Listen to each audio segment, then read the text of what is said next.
Look over yonder, my friends. This video is a checkpoint to remind us if we've forgotten or let you know if you didn't know that everything is made of the same stuff. Every machine that you've used is made of the same simple components, and they're just rearranged in order to do a task.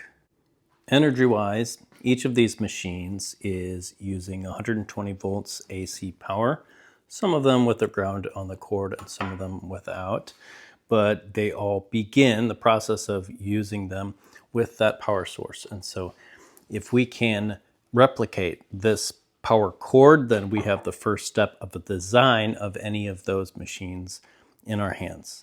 So we're familiar probably all with these detachable power cords.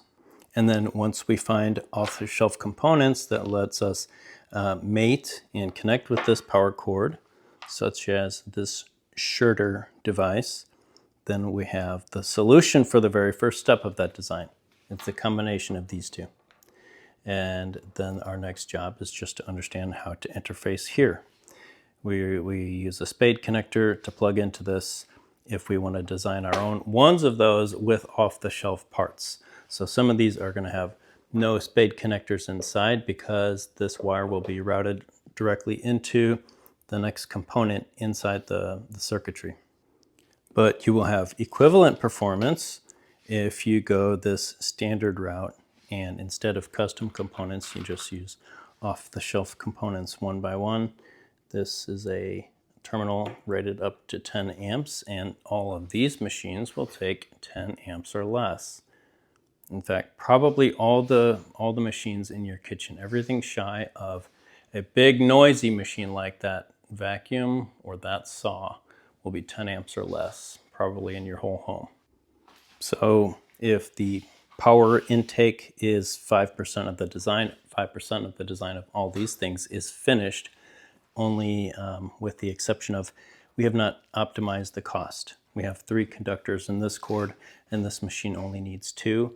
We have more than satisfied the 2 conductor requirement, and we've spent a little extra cost on that third one.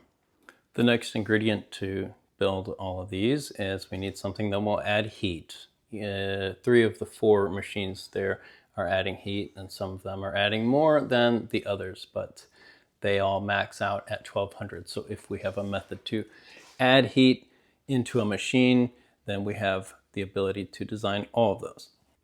The adding of heat, just like the moving of air, the turning of a shaft, each of these delivery of action types of things is done by an actuator.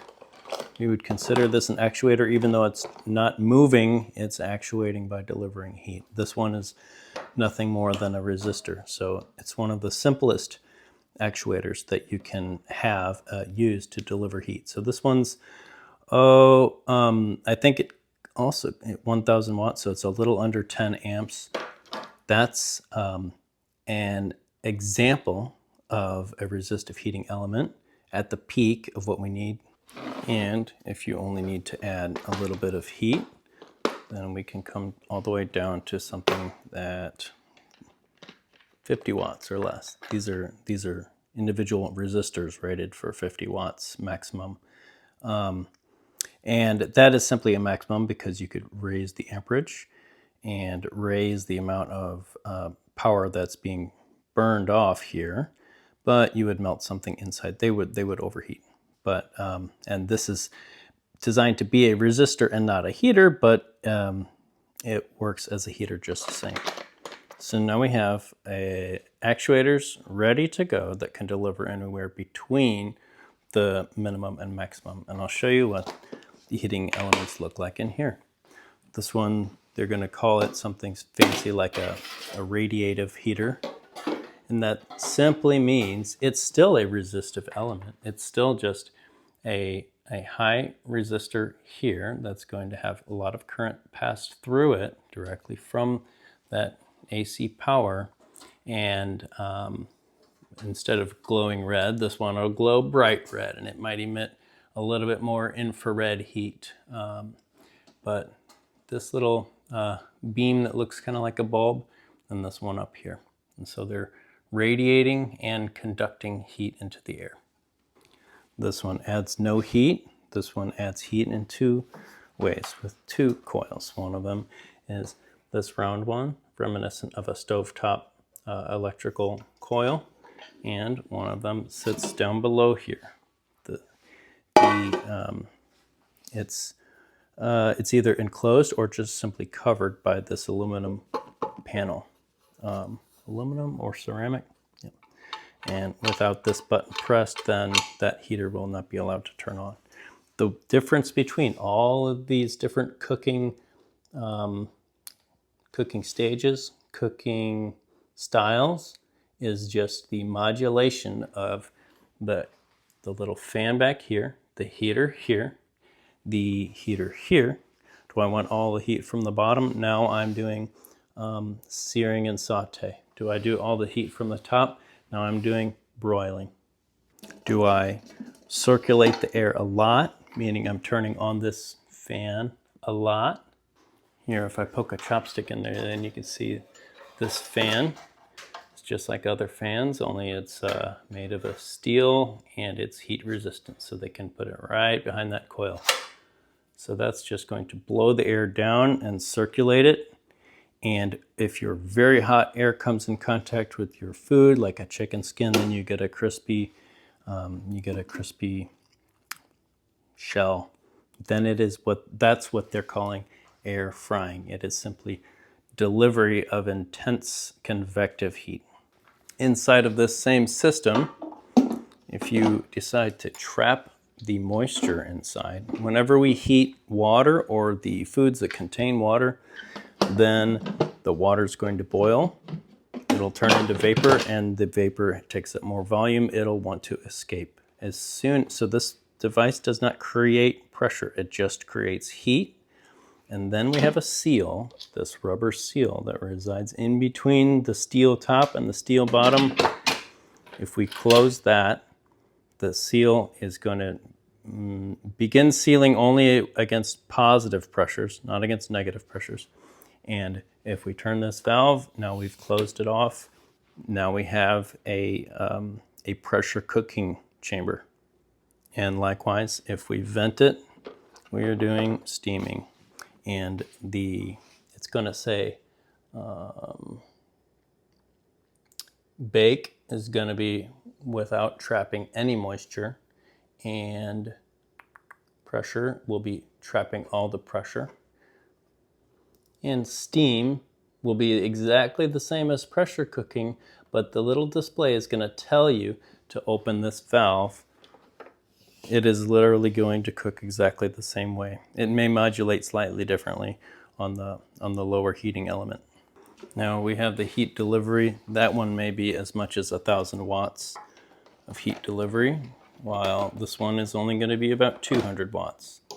And you can evaluate any of the appliances that you have by plugging it into an energy meter and setting it to the stage when it's running the actuator you want to evaluate.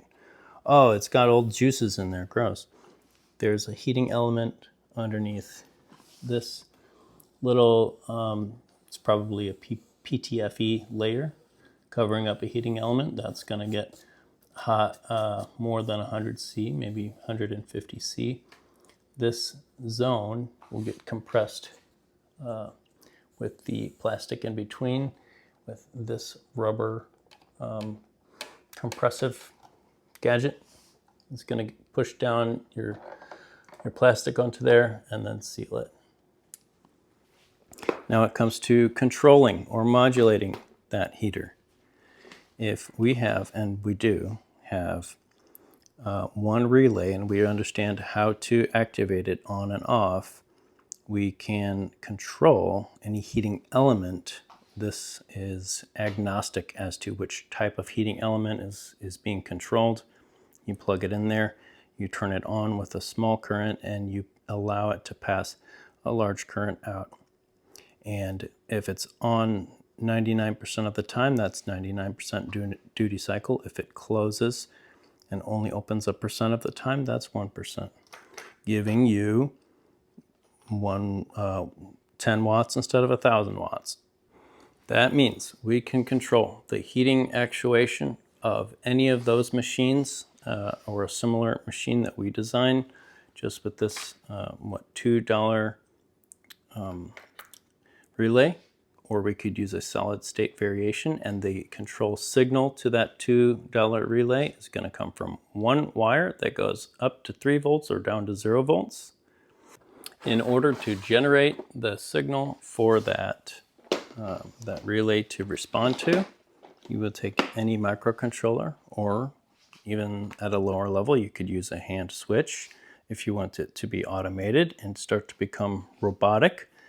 You can start with an $8 Arduino board, and then on your PC you program this thing to decide when to turn on, and one of these digital pins, one of these 10 pins here, is going to send a 3-volt signal high, and then you have the heater running. Send it low and it stops running. It is literally that easy.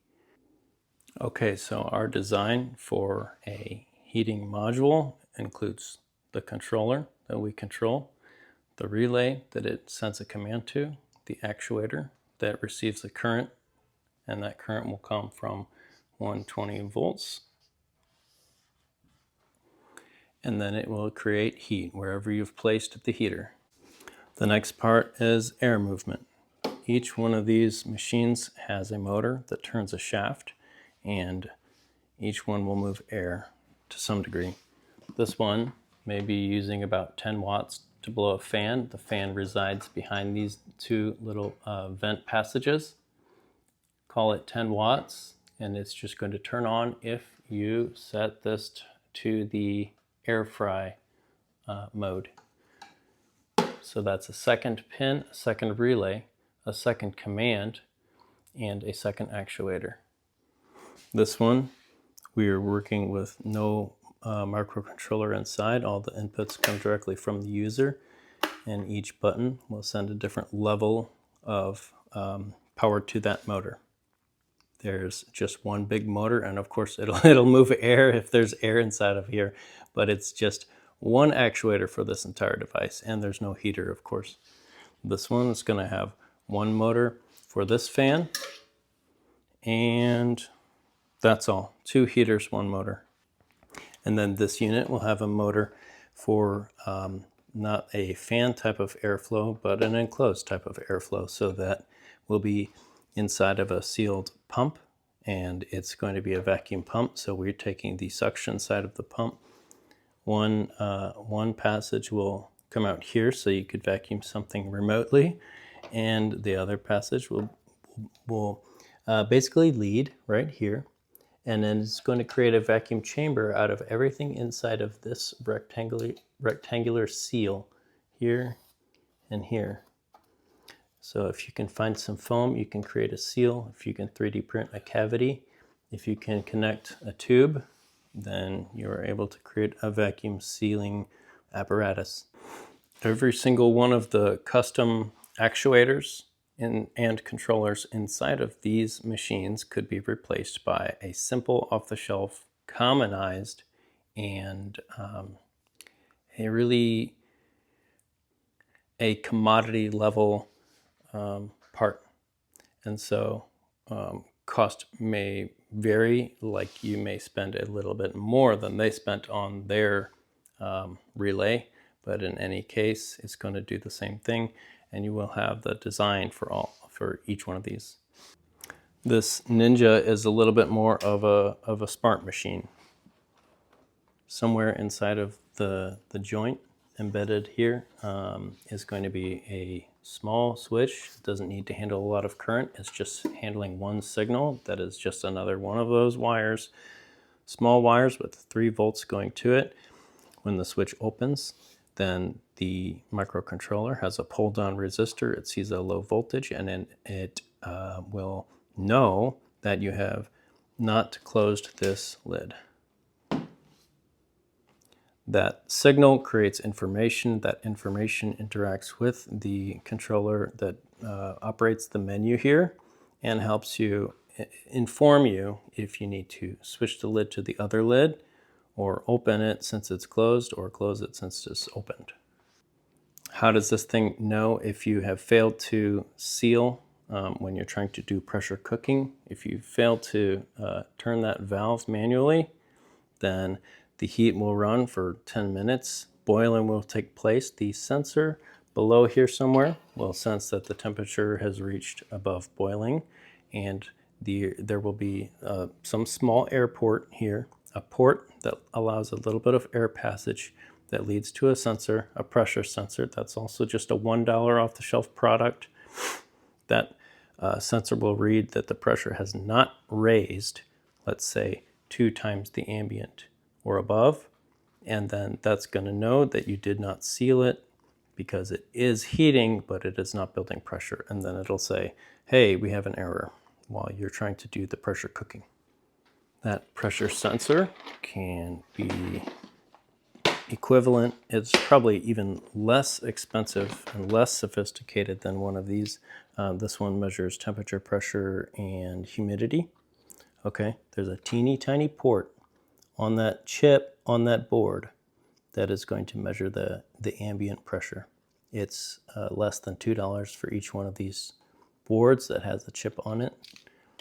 And so that's just the chip that can deliver digital information, but in this case, it only needs probably a yes or no. Yes, it's above 2 atmospheres, or no, it's below. So just between these boxes here on the shelf and a couple $100 worth of components, we have everything necessary to build any one of those machines and many more. And everything here now is off the shelf and cheap, easy to understand, and often controlled by the same types of controllers. And the smart products, those are just achieved by taking the same circuit boards in each of these and adding, for example, Wi-Fi. So now it can connect to your Wi-Fi router and send a message to your phone and say, hey, the dinner's ready. In order to do that, you just need some Wi-Fi enabled device. So we jump up from this $8 type of thing to this $6, $7. Oh yeah, these are only around $8 as well.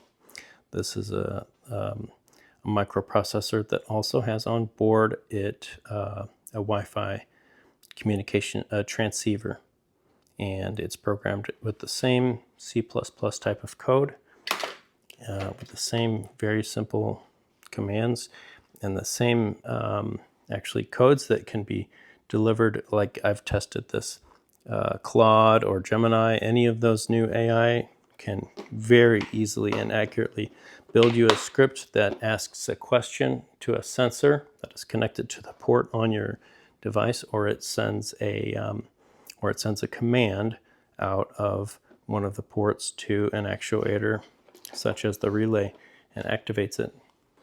So for only a few dollars, even if you're not an engineer, you have some technical background, then you can teach yourself how to build any of these things, at least at the demonstration level, with just the ordinary parts that you ordered from Amazon. Okay, that's all for this video. I want the machines around us in this community, for everyone following this channel and working with me through Discord and on GitHub. I want nothing to be a mystery to you. So the things that are remaining as mysteries, I don't have any idea how I would build that. I don't have any idea what's inside of that. Those are the things that we just have to creep down to the depths of each of those over the next year, unpack it all, and so no more mysteries, and then we're one step closer to building anything that we want.